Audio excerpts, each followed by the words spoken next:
진짜 이거는 어느 필라테스 센터나 진짜 꿀팁인데 이 키워드가 진짜 꿀입니다.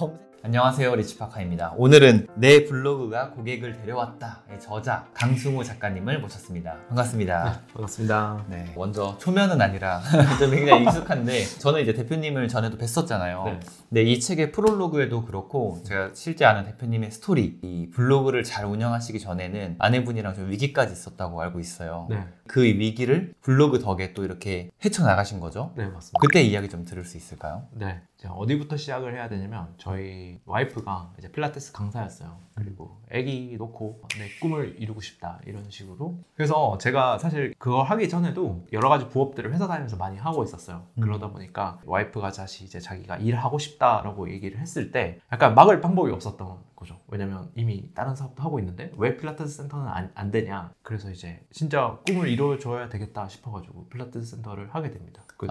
작가님은 그때 회사원이셨고 아내분은 그러면 주우셨나요? 그쵸. 아기 놓고 1년 정도 지나면 어린이집을 가잖아요. 네. 어린이집 다닐 때부터 이제 와이프가 시간이 조금씩 나기 시작한 거죠. 그러니까 아내분이 내가 하고 싶은 일을 하고 싶다. 그게 필라테스였어요. 필라테스 센터였어요. 와이프가 필라테스 강사님이었고 사실 강사님들의 꿈은 본인 거 차리는 거.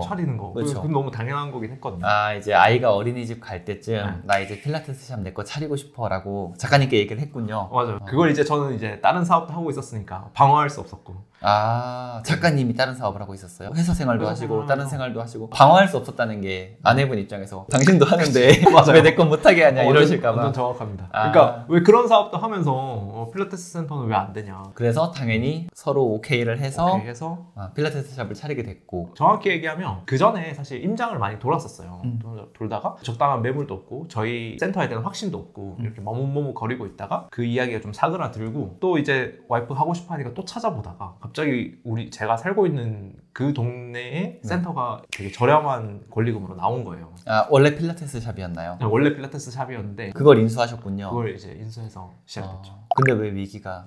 그래서 네.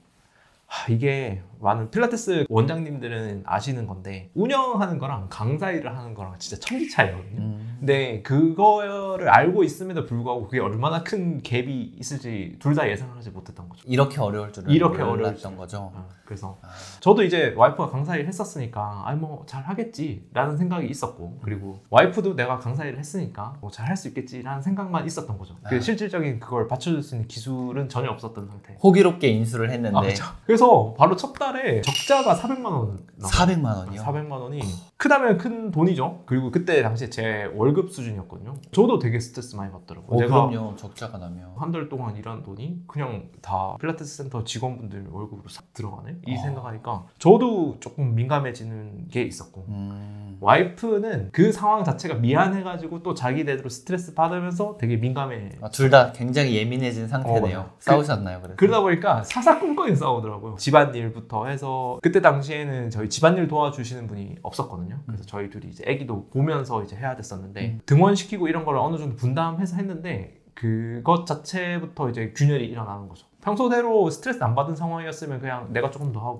서로 좋게 할 수 있었는데 이제 그렇게 센터가 더 안 되니까 내가 열심히 하려고 하는데 왜 도와주지 않냐. 근데 난 열심히 하고 있는 거다. 그래서 그 사업에 뿐만 아니라 그냥 삶 자체가 되게 피폐해졌거든요. 왜냐면 진짜 회사를 갔다 오면 하루 종일 보는 사이잖아요. 사사건건이 싸우니까 일반적인 생활도 좀 되게 힘들었었죠. 이 책의 초반부에 이혼할 뻔했다라고. 진짜 이혼할 뻔했어요. 진짜요? 인수를 저희가 4월에 했거든요. 5월 말까지 진짜 미친 듯이 싸워가지고 진짜 이혼 얘기 많이 했었죠. 괜히 인수했네 이런 생각도 하셨겠어요. 그런 생각도 많이 했고. 요즘은 잘 지내시죠? 요즘은 엄청 잘 지내요. 사업 잘 되니까. 다행입니다. 사실 그게 원래 필라테스 샵도 사실 망해서 나간 거잖아요. 그렇죠. 근데 이제 보통 사람들이 인수할 때는 이거 내가 한번 살려보자라고 하지만 살리기 쉽지 않거든요. 어떻게 이렇게 매출을 높이게 되셨어요? 한 달 정도 지나니까 좀 제대로 해보자라는 생각을 서로 하게 됐었죠. 그리고 우리들이 좀 더 챙길 수 있는 게 있지 않을까 서로 생각을 했었고, 이제 와이프는 실제로 그 센터에 나가서 출근을 하니까 세일즈 수업을 들었었어요. 그러니까 회원님들 오셨을 때 어떻게 응대하고 좀 설득시키고. 맞아요. 그런 것도 했고, 상품 설계 같은 것도 그냥 있는 대로 팔 게 아니라 그걸 좀 바꿔가지고 좀 팔아야 되는 게 지금은 알지만 그때는 몰랐어가지고 마케팅 공부를 이제 본격적으로 그쵸. 뒤늦게 하셨네요. 차리기 전에 하셨어야 되는데 되게 반대였어야 되는데 차리고 나서 하셨군요. 그리고 저는 저는 이제 회사원이었으니까 그리고 그 전부터 이제 블로그는 좀 하고 있었거든요. 근데 그 완전 제 퍼스널 브랜딩 혹은 그냥 정확히 얘기하면 그냥 독서하고 서평 쓰는 블로그였어요. 근데 이제 소리 소문을 들은 거죠. 필라테스 센터에 블로그 마케팅을 붙이면 효과가 있을 수 있다라는 걸 이제 해가지고 블로그 마케팅이라는 게 뭐지? 라는 걸 알아보기 시작한 거죠. 그래가지고 이제 블로그 마케팅을 이제 회사 다니면서 하나하나씩 실행을 해 나갑니다. 아, 그럼 회사 생활도 하시면서 네. 블로그로는 그 필라테스 샵에 대한 마케팅을 하신 거예요? 효과가 바로 있었어요? 바로 있었던 건 아니고 한 3개월 정도 걸렸던 거 같아요. 쌓아놓으니까. 네.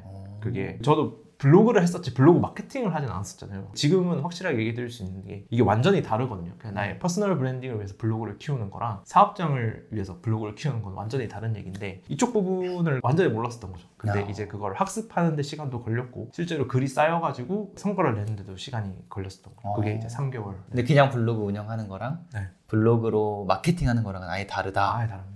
두 가지가 다르다고 하셨는데 네. 그럼 블로그 마케팅은 네. 뭐가 다르고 어떻게 해야 되는 거예요? 예를 들어서 퍼스널 브랜딩이나 블로그를 키우기 위한 블로그 방식은 되게 조회수 같은 걸 많이 그쵸. 신경 쓰거든요. 조회수가 제일 중요하죠. 순 방문자 수 이런 거 네. 많이 나가면 체류 시간 이렇게까지인데 그러다 보니까 이제 어떤 키워드에 글을 쓰면 내 조회수가 올라갈까 이런 연구들을 많이 하시게 되더라고요. 맞아요. 그런데 사업장 블로그는 제가 해보니까 조회수나 순 방문자 수가 크게 의미가 없더라고요. 그러니까 키워드 자체에서 검색되는 그 검색량이라는 개념이 있잖아요. 네. 그 개념에서도 20짜리, 이건 20짜리는 거의 검색 안 하는 거거든요. 그런 키워드에서도 글을 써놓으면 문의가 들어오는 것들이 있어요. 그러다 보니까 내가 생각을 해봤을 때 조회수를 늘리기 위해서 블로그를 하는 게 아니라 문의량을 늘리기 위해서 블로그를 해야 되는 거구나. 근데 방금 20자리라는 게 키워드가 20자라는 건가요? 아, 이거 조금 더 설명을 드리면 네이버에서 주는 통계가 있거든요.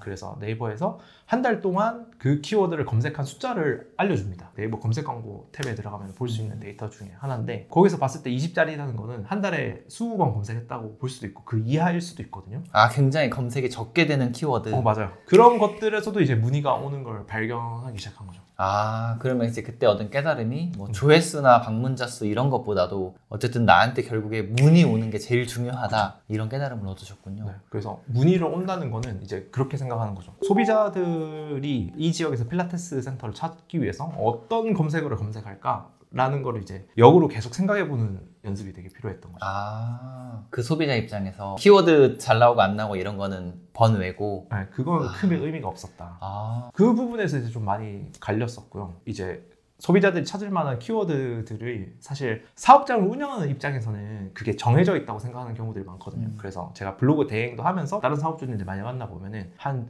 5개 정도 안에 키워드를 계속 반복하시는 분들이 되게 많아요.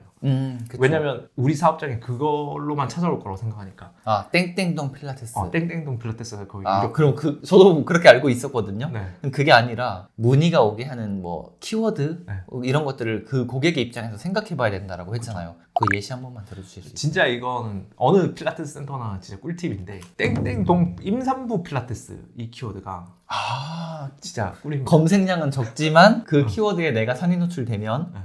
문의가 온다. 오. 그래서 땡땡동 지역 임산부 필라테스는 대부분 제가 다른 대행도 다 살펴봐도 검색량 20밖에 안 나오거든요. 오, 적죠. 엄청 적겠죠. 그런데 그거는 임산부들이 진짜 실제로 그렇게 검색하고 문의가 온단 말이에요. 너무 좋은 팁인데요. 네, 그쵸. 그래서 제가 이제 임산부 키워드는 일단 다 깔고 시작하죠. 왜냐면 그 글을 쓰면 일단 무조건 상위 노출되는 데다가 문의 올 확률도 되게 높으니까. 이 영상을 보시는 분들은 그걸 연습해야 되네요. 내 매장을 우리 동네 사람들이 이제 검색을 할 때 그냥 통상적인 거 땡땡동 뭐 이거 말고 네, 맞아요. 그 사람들이 또 어떤 걸 검색할까? 이런 것들. 맞아요. 그거랑 조금 더 생각을 확장을 하면 그렇게까지 좀 확장할 수 있거든요. 필라테스는 생활체육 중에 하나잖아요. 네. 그래서 사람들이 실제로 검색을 할 때도 내가 필라테스를 할 거면 필라테스를 검색하겠죠. 근데 그쵸. 내가 이 동네에서 운동을 뭘 할 수 있을까라고 검색을 시작하시는 분들이 있단 말이에요. 그러면은 헬스나 필라테스나 요가나 이 셋 중에 검색할 확률이 되게 높단 말이에요. 그렇죠. 그리고 PT도 있을 수 있죠. 그러면은 사실 필라테스 센터를 운영하고 있지만 PT, 헬스장, 요가, 여기 키워드에다가 내 글을 걸어놔도 나한테 연락 올 수 있겠죠. 필라테스 센터인데도. 아, 그럴 수 있겠죠. 그렇죠. 니즈가 그거 운동이니까. 그냥 운동이니까. 그러면은 조금만 생각해보면 내가 속해 있는 사업의 상위 개념으로 올라가가지고 그 상위 개념에서 다른 파생되는 키워드들도 써도 된다. 그것도 블로그 포스팅으로. 그러면 대표님은 이제 필라테스 샵들을 운영 중이잖아요. 네. 그럼 종종 포스팅을 할 때 땡땡동 헬스장 이런 식으로도 하시겠네요. 네. 그리고 실제로 문의도 옵니다. 그거는 저도 전혀 생각해보지 못했는데. 네. 그래서 좀 극단적으로까지 하면은 네일샵도 쓰기도 해요. 아, 왜냐면 이게 생각해보면은 네일샵이랑 필라테스랑 겹치거든요. 이용하는 고객분들이 20대, 40대 여성이잖아요. 그러네요. 그러니까 이제 키워드 자체를 조금 더 그 고객들이 있는 풀 같은 개념으로 생각하는 게 그럼 여기서 하나만 더 질문을 드리면, 만약에 내가 필라테스 샵을 운영하고 있는데 헬스장 카테고리가 좀 더 크잖아요. 네. 그럼 땡땡동 무슨 헬스장을 이렇게 키워드를 딱 잡았어요. 그럼 여기에는 어떻게 글을 써서 이렇게 풀어내요? 사용자의 검색 의도라는 게 있기 때문에 일단 헬스장을 검색을 했으면은 헬스장에 대한 정보는 일단 주는 게 좋거든요. 그래서 글의 초반부에는 그 헬스가 상대적으로 좋은 것들이 있어요. 예를 들어서 헬스장은 오픈돼 있으니까 자유롭게 이용할 수 있죠. 네. 그리고 상대적으로 저렴합니다. 그리고 웨이트 트레이닝 자체가 큰 근육들을 단련시키기 때문에 체력을 빨리 올리거나 살을 빼는데 상대적으로 유리해요. 필라테스로 안 되는 건 아닌데, 그러면 이제 그 내용들을 초반부에 쓰고 후반부에는 이제 이런 얘기 쓰는 거죠. 그럼 헬스랑 비교했을 때 필라테스는 상대적으로 관절의 기능을 좀 더 좋게 만드는 운동들을 많이 하게 돼요. 그리고 평소 생활할 때 통증이 있거나 그런 부분이 여러분들의 운동 목표라면 필라테스를 선택하세요 라는 식으로 이제 전환시키는 거죠. 처음에는 헬스장에 대한 글들을 이렇게 쭉 네, 쓰고 다음에는 이런 분들이라면 약간 이렇게 전환시키는 거죠. 그 다음에서 이제 우리 매장 링크를 걸어 놓는 건가요? 모든 글의 하단에 그 원장님 소개글을 넣어놓거든요. 글을 한 번 더 보게 시키는 거예요. 그쵸. 그래서 그 원장님 소개글을 가면 그냥 소개는 아닐 거 아니에요. 또 뭔가 전략을 짜셨을 것 같은데. 네, 맞습니다. 그래서 원장님 소개글을 쓰게 된 이유는 사실 그 때부터였어요. 제가 필라테스를 인수한 시점이 2023년이었단 말이에요. 근데 그때 기억하실지 모르겠지만 그 필라테스 먹튀 사건이 진짜 전국적으로 이슈가 됐던 그 시점이거든요. 그래서 생각해보니까 좀 사람들에게 어떻게 하면 우리가 먹튀를 하지 않겠다라는 걸 좀 인식시키지? 라는 네. 생각을 고민을 많이 했었고, 여러 가지 방법들이 있었는데 그중 하나가 이제 원장님의 얼굴을 공개하자. 보통 공개 안 하려고 하는 분도 많죠. 맞아요. SNS상에는. 지금 바로 필라테스 센터 들어가 보시면 원장님 얼굴 없는데 되게 많습니다. 그쵸. 네. 근데 그거 되게 신뢰 척도잖아요. 얼굴 공개하고 파는 것과 얼굴 공개 안 하는 것과. 그래서 얼굴 걸고 쓰고 그 얼굴만 뭐 덜렁 넣어놓기는 좀 그러니까 이제 필라테스 센터를 하게 된 계기들을 먼저 쓰고, 그리고 그 다음에는 이제 내가 현재 우리 센터에서 뭐 어떤 일을 하고 있는지에 대한 구조로 써놨죠. 또 역시 사람의 마음을 이끄는 건 스토리텔링이라고. 스토리텔링. 왜 이걸 하게 됐는지부터 담는 거예요. 네, 맞습니다. 그런 걸 못 봤어요. 저도 저희 동네 헬스장을 검색을 하면 이 헬스장 어떻다 뭐 이런 대가 받고 하는 그런 후기나 아니면 이제 그 해당 업체에서 올린 그런 거였는데 거기에 스토리텔링은 전혀 없거든요. 그렇죠. 그래서 제가 추구하는 전략은 사람들은 이렇게 운동 시설을 선택을 할 때 검색을 해보고 적어도 3개에서 5개 정도의 글을 살펴볼 거 아니에요. 비교를 하죠. 네, 비교를 하는데 그렇게 팩트만 나열된 글들 있는 곳에서 딱 스토리가 들어가 있는 글 하나만 보면 여기다 확 끌려오는 게 거의 확실하거든요. 그렇죠. 그렇기 때문에 이제 블로그 마케팅이 진짜 효과가 있었죠. 그렇게 해서 매출이 계속 오르셨구나. 맞아요. 그래서 3개월 정도 딱 됐을 때 처음에 되게 기뻤던 게, 저도 처음이었을 때는 이게 되는지 안 되는지 확신이 없었을 거잖아요. 근데 실제 회원님 중에 그런 회원님들이 계셨어요. 여기 원장님 쓰신 글이 너무 진정성이 있어서 왔다고. 그 실제로 저희 영수증 후기도 남아있거든요. 그래서 이게 이런 식으로 작동하는구나 라는 걸 깨달아가지고 그걸 이제 복제해가지고 더 계속 디벨롭하게 되죠. 그렇게 해가지고 제가 뭐 그렇게 생각하셨잖아요. 이게 1호점만 해서 나온 성과면은 그냥 경기가 안 좋았다가 다시 좋아지는 걸 수도 있잖아요. 한번 테스트를 해보고 싶은 거예요. 이걸 다른 데 적용하면 어떻게 될까. 그래서 2호점을 내시죠. 2호점을 해봤죠. 1호점이 좀 안정화되고 2호점을 또 비슷한 패턴으로 인수를 해봤죠. 권리금이 얼마 없는 센터를 인수해가지고 시작을 해봤는데 기간이 더 짧아져가지고 한 2개월 정도 했을 때 매출이 또 오르기 시작하더라고요. 그러니까 2호점은 확실하게 얘기해 드릴 수 있는 게 그 직전 원장이 운영했었던 1년이랑 저희가 운영했었던 1년 딱 비교가 되거든요. 지난 8월이 1년째 되는 데여가지고, 그래서 1년간 비교를 해보니까 연 매출이 한 1억 정도 차이가 나가지고 1억이나 차이 나요? 네, 블로그 마케팅이 있을 때랑 없을 때랑 차이가 그 정도 나니까 이 정도면 마케팅에 대한 효과가 있다고 봐도 되지 않나? 이런 생각을 저는 혼자 하죠. 효과가 엄청나네요. 좀 대표님 같은 경우에는 필라테스 샵 1호점도 2호점도 블로그 마케팅으로 굉장히 잘 되셨는데, 근데 블로그 마케팅으로 모두가 다 잘 되지는 않을 거라고 생각하거든요. 맞아요. 저 또한 SNS를 하고 있지만 인스타그램이 굉장히 효과적인 직종이 있고 블로그나 뭐 유튜브 이런 것들이 효과적인 직종이 있거든요. 대표님이 생각할 때 이 직종은 블로그를 무조건 해야 된다와 이 직종은 엄청나게 뭐 힘을 많이 들이지 않아도 된다, 이런 게 있을까요?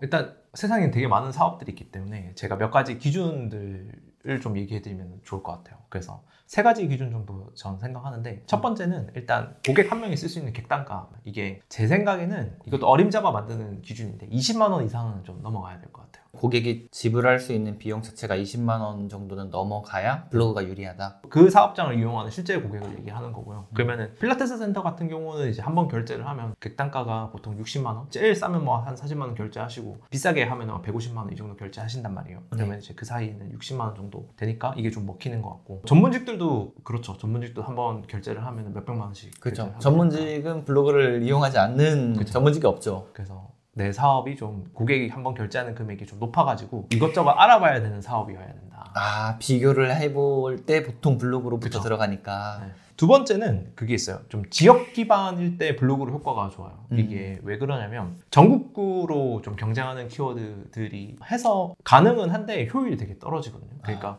예를 들어서 세무사님 같은 경우에는 지역별로도 경쟁하지만 전국으로도 경쟁을 한단 말이에요. 그러면은 전국구에서도 되게 노출시키려고 노력은 하지만 약간 전국으로 갔을 때는 1000명의 사람들이 경쟁한다면은 지역에서 경쟁하면 한 10명 아니면 확 줄어드니까 네. 훨씬 효율이 좋은 느낌. 아, 효율이 좋다. 지역 기반으로 활동하는 분들이 좀 더 유리하다. 그렇죠. 세 번째는 뭔가요? 세 번째는 그게 돼야 돼요. 일단 경쟁을 할수록 블로그가 효과가 있어요. 그러니까 이게 좀 직관적이진 않은데, 필라테스 센터는 한 상권에서 보통 3개에서 10개 사이의 센터들이 경쟁하거든요. 실제로. 옆 건물에도 막 있고 하잖아요. 옆 건물에도 있고 막 그렇거든요. 그러면은 아까 제가 얘기했다시피 사람들은 검색을 하고 그 중에 이제 포스팅 몇 개를 보면서 어느 센터에 갈지 고민을 한다 그랬잖아요. 그렇죠. 이제 선택되는 과정이기 때문에 이렇게 한 상권에 경쟁을 할수록 유리하고, 만약에 내가 하고 있는 사업이 그냥 이 동네에 나 혼자밖에 없어. 크로스핏이 좀 그렇긴 하거든요. 크로스핏이 한 동네에 아직은 하나씩 정도밖에 없어요. 이러면은 어차피 그 선택을 안 하고 다 그쪽으로 오는 수요들이어서 블로그 마케팅을 했을 때 효율이 조금 떨어진다, 이렇게 설명이 드릴 수 있어요. 아, 상대적으로 그럴 수 있겠네요. 네. 한 지역에서 독점이면 어차피 올 사람들은 내가 받고 있으니까. 그러게요. 다른 마케팅을 하는 게 더 효율적일 수 있겠네요. 뭐 물론 당연히 블로그 안 하는 것보다 하는 게 당연히 다 좋겠지만, 다시 정리하면 객단가가 20만 원 이상인 그런 업종, 그다음에 두 번째가 지역 기반으로 활동하는 직종, 그다음 세 번째가 같이 경쟁이 붙은 업종이 좀 더 효율적이고 효과적이다. 맞습니다. 아, 너무 좋은데요. 그리고 요즘은 이제 블로그 포스팅 하면은 뭐 AI로 뚝딱 한다, 뭐 AI로 10초 만에 한다, 이런 워딩 후킹 되게 많잖아요. 진짜 할 말이 많습니다. 아, 그래요?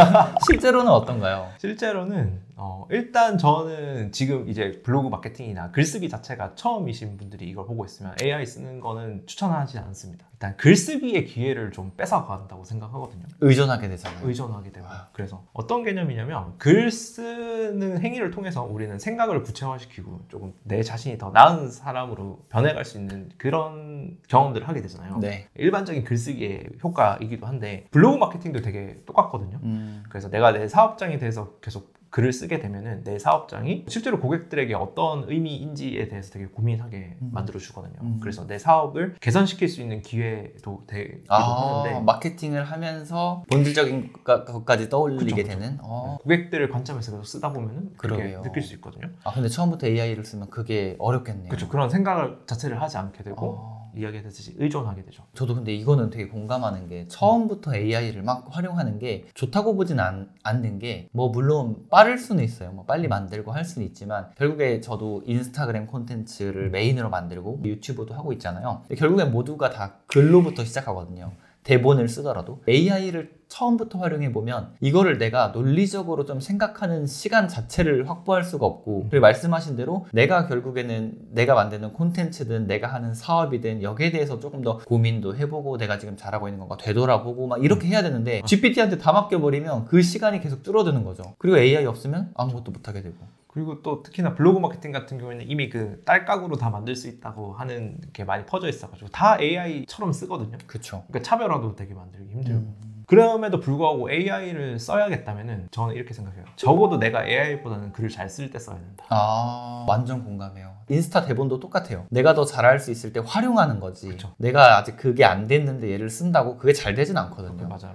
너무 공감합니다. 그래서 AI는 지금 보고 계시고 이제 시작하시면 쓰지 마시고, 그냥 힘들더라도 힘듦의 시간을 이겨내면서 쭉 써보시는 걸 추천드리고, 그걸 한 3개월 정도 지나면 이거 너무 반복 작업이 있다. 그쵸. 피곤하다. 이런 느낌이 들면서 나 AI보다 좀 잘 쓰는 것 같은데? 라고 생각이 들면 이제 그때 하나씩 활용해 보시는 걸 추천합니다. 와, 근데 이거 사업이랑 똑같은 것 같아요. 대표가 결국에 본인이 다 어. 해보고 할 줄 알아야 직원을 잘 시키고 잘 이렇게 운영할 수 있잖아요. 근데 아직 뭔가 내가 아직 그거 해보지도 않았는데 일단 이 사람 시키면 잘 안 되잖아요. 맞아요. 그거 약간 비슷한 맥락인 것 같아요. 네, 비슷한 맥락이고 그렇게 이제 내 글쓰기 실력이 AI보다 더 잘 나와야 AI가 이제 뱉어내는 글들을 보고 비판적으로 생각하고 뭔가 바꿀 수 있는 역량이 생기거든요. 근데 이제 이 단계를 빼먹으면 그냥 주는 대로 쓰기 때문에 다 비슷해져 버리죠. 블로그 얘기를 계속 하다 보니까 저도 계속 흥미가 생기고 좀 더 배워보고 싶거든요. 네. 근데 이게 또 시간이 한정적이고 오늘 블로그를 A부터 Z까지 파헤칠 수는 없잖아요. 며칠이 걸릴 테니까 혹시 그 좀 뭐 가지고 계신 자료나 이런 거 있으면 저한테도 혹은 뭐 이거 영상 보시는 분들께도 좀 나눠주실 수 있을까요? 네, 당연하죠. 그래서 일단 제 책에 제 노하우들을 가득가득 담아놨고요. 조금 더 설명해 드리면은 전 이번에 이 책이 처음이란 말이에요. 그리고 이름에 없는 작가라는 걸 제 스스로 너무 잘 알고 있어가지고 진짜 이 책만으로도 유용하다고 사람들이 입소문을 낼 정도로 정보를 담아야 되겠다 하고 이제 기획해서 만든 책이란 말이에요. 좋아요. 진짜 좋아요. 저 블로그 책도 여러 권 읽어봤거든요. 이거 보이시나요? 띠지? 이렇게 많이 표시해놨습니다. 네, 그래서 이 책에 담아놓고 그리고 지금 드릴 수 있는 거는 이 책의 몇 장을 지금 요약해가지고 샘플북을 만들어놨어요. 그래서 드릴 테니까 영상 보시는 분들도 좀 받아가셨으면 좋겠습니다. 너무 좋아요. 이 영상을 보시는 분들 중에서 좀 바쁘신 분들이나 아니면 일단 한번 훑어보고 싶은 분들도 계실 것 같아서 좀 그런 거 나눠주시면 좋을 것 같아요. 블로그 운영을 이제 되게 잘 하시고 실제로 본인 블로그를 운영해서 사업도 이렇게 되게 성공적으로 나아가고 있잖아요. 이거 말고 블로그 대행업도 하신다고 들었어요. 네, 맞습니다. 좀 그런 요청들이 막 들어오나 봐요. 네. 맨 처음에는 이제 제가 원래 시작하기 전부터 제 블로그를 하고 있어서 그랬잖아요. 필라테스 센터에서 일어나는 성과들을 제 블로그에 올리기 시작했더니만 제 블로그도 맡아주세요 라는 고객분들이 생겼고 그분들이 이제 한 분 한 분 받아보니까 벌써 그냥 블로그 대행업이라는 걸 하게 됐거든요. 그래서 지금은 잘 다니는 회사도 퇴사하고 저도 이제 전업 사업가가 되었죠. 그러면 이제 맡아주시는 특정 직종이 있나요? 그런 건 없나요? 웬만하면 다 받고 해드리려고 하는데 제가 아까 효과가 있을 만한 기준들 얘기해드렸잖아요. 네. 그거 보고 되게 면밀하게 검토를 한 다음에 이제 성과가 날 것 같은 업체들만 이제 받고 있습니다.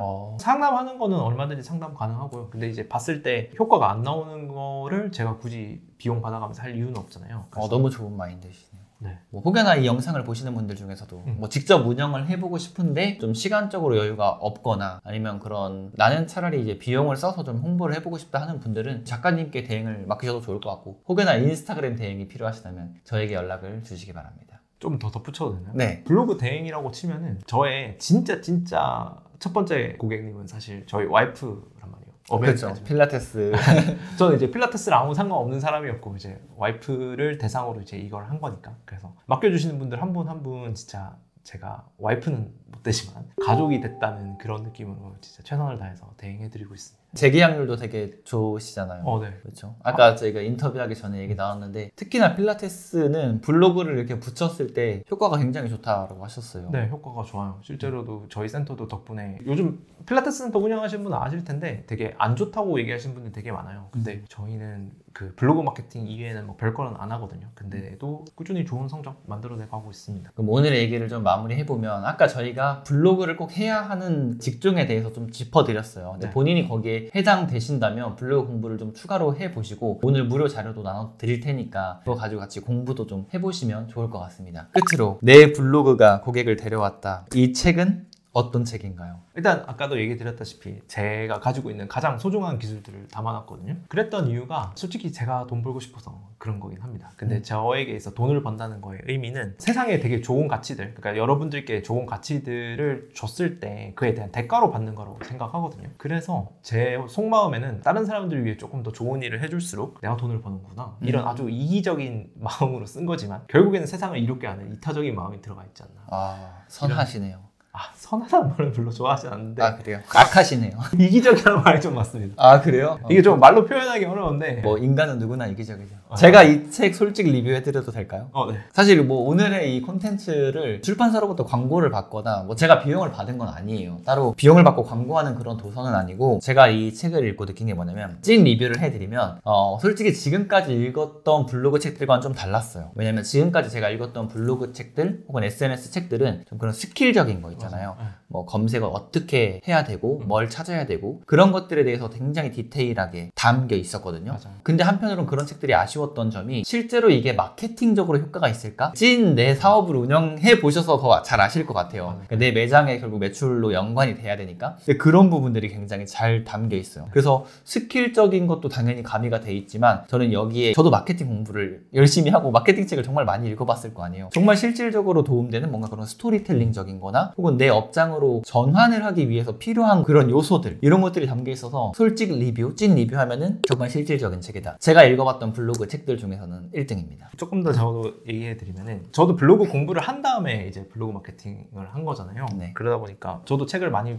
봤었고 좀 아쉬운 부분들이 많았어요. 얘기해 주셨다시피 블로그에 대한 책이고 사업장이 엮여 있으면 되게 기술적인 이야기들, 뭐 이 기능이 어떻게 쓰는 거며 이게 어떻게 작동되는지 그런 이야기들만 가지고 있었고, 한편으로는 그 실제로 블로그에 글을 쓰는 사람 입장에서는 어떻게 글을 써야 되는지 모르겠는데 그 글쓰기에 대한 책들은 다 대부분 퍼스널 브랜딩용 책들이 많았단 말이에요. 그래서 사업장을 위한 글쓰기 책은 없구나 이 생각이 들어가지고 여기가 내 책이 들어갈 빈 내가 가장 잘할 수 있는 거기도 하고 내가 잘할 수 있는 거기도 하고, 그래서 이제 이 책이 나오게 되고.